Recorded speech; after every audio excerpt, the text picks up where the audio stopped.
Di awal film terlihat rombongan klan Lin sedang dalam perjalanan untuk mengantarkan batu permata.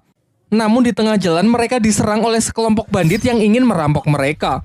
Sebuah serangan nyaris membunuh Ling Hao. Beruntung sepupunya Ling Dong berhasil menyelamatkannya. Tidak berhenti sampai di sana, ratusan anak panah ditembakkan untuk menggempur rombongan klan Lin. Nampaknya mereka ini bukan bandit biasa karena terlihat mereka sangat mahir menggunakan senjata yang dilapisi energi spiritual. Sampai akhirnya Lindong menyuruh Lin Hong dan rekan-rekan lainnya untuk segera pergi, sementara dirinya akan tetap tinggal untuk bertarung demi mengalihkan perhatian para bandit tersebut. Sebelum bala bantuan dari musuh datang, ia pun segera melepaskan ledakan energi dari teknik gerbang ajaibnya agar bisa segera mengakhiri pertempuran.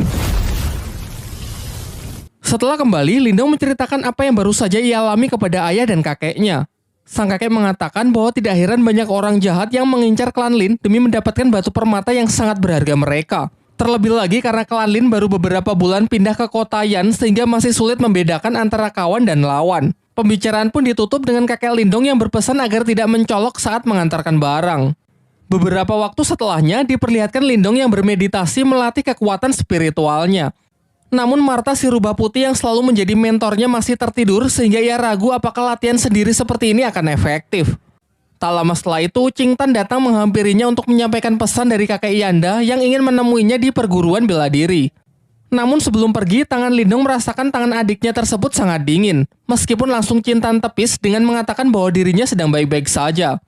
Singkat cerita, Lindong pun pergi dengan mengajak Si Oyen sampai ke depan pintu gerbang perguruan yang dibaliknya nampak sebuah tepi jurang dengan banyak pulau-pulau yang mengambang di sekitarnya. Dengan menaiki salah satu pulau kecil, datanglah utusan dari kakek Yanda untuk menjemputnya menuju tempat perguruan dari kakek Yanda. Dalam perjalanan, Lindong juga sempat melihat pemandangan para murid lain yang tengah berlatih kekuatan spiritual. Singkatnya, ketika ia sudah sampai di kediaman kakek Yanda, tiba-tiba sebuah serangan datang yang ternyata berasal dari Yue, salah satu murid senior dari kakek Yanda. Di sini ia nampak bersikap dingin kepada Lindong dan bermaksud menantangnya bertarung untuk menguji kemampuan Lindong.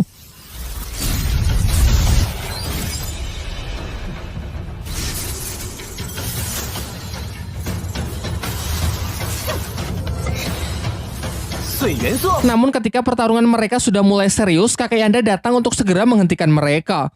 Kakek Yanda lalu menjelaskan bahwa tak lama lagi akan diadakan pertandingan antar perguruan bela diri yang disebut pertarungan menara. Namun di dua pertandingan sebelumnya, perguruan bela dirinya telah mengalami kekalahan, sehingga jika pertandingan kali ini ia kalah lagi, maka kepemimpinan dari perguruannya akan diambil alih oleh perguruan bela diri dari kota sebelah, yakni perguruan bela diri kota Tianhou. Jadi tujuannya memanggil Yue dan Lindong adalah untuk meminta bantuan agar mereka bersedia berpartisipasi mewakili perguruan bela diri kota Yan miliknya. Menurutnya dengan kekuatan spiritual Lindong yang telah mencapai tingkat lumayan tinggi, ia yakin kalau Lindong bisa memberikannya harapan. Lindong pun bersedia membantu mengingat jasa kakek Yanda yang beberapa waktu yang lalu telah menyelamatkan nyawa adiknya. Setelah pembicaraan mereka, kakek Yanda meminta Yue agar menemani Lindong berkeliling. Di sisi lain, di kota Tianhou diperlihatkan seorang kakek bernama Han Yu memiliki beberapa murid dengan kekuatan spiritual tingkat tinggi. Ia lalu menyuruh salah satu muridnya yang bernama Cao Zu pergi ke perguruan bela diri kota Yan untuk mengukur sudah sejauh mana persiapan dan kemampuan para murid di sana. Sementara itu, ketika Yue mengajak Lindong berkeliling di perguruan bela diri kota Yan, mereka melihat kerusuhan di tengah latihan para murid di sana. Ternyata ini adalah ulah Cao Zu, salah satu murid perguruan Tianhou yang memang sengaja datang untuk merusuh sekaligus mengukur kemampuan para murid di sana. Ia sangat sombong karena sejauh ini belum ada murid di tempat itu yang bisa menandinginya. Sampai kemudian Yue iseng mendorong Lindong masuk ke arena untuk melawan Cao Zu. Pada awalnya Lindong memilih pergi turun arena karena tak ingin meladeninya. Namun ia tak bisa menahan diri lagi karena Cao Zu lah yang lebih dulu menyerangnya menggunakan teknik pedang es hitam. Di atas arena, mereka pun saling mengadu teknik mereka masing-masing. Nampak benturan antar senjata mental mereka lumayan menggentarkan arena.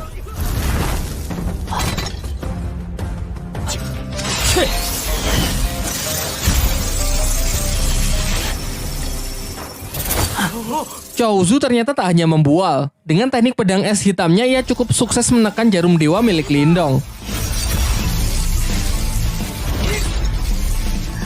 Namun di ujung pertarungan, Lindong mencoba teknik barunya dengan menahan serangan Cao Zu menggunakan segel batu rubah di tangannya. Nampaknya segel rubah itu tak hanya menahan. Tangan Lindong seakan menyerap energi spiritual dari lawannya tersebut. Ketika lawannya ingin melarikan diri, Lindong sejenak menghentikannya dan mengambil senjata dari lawannya tersebut.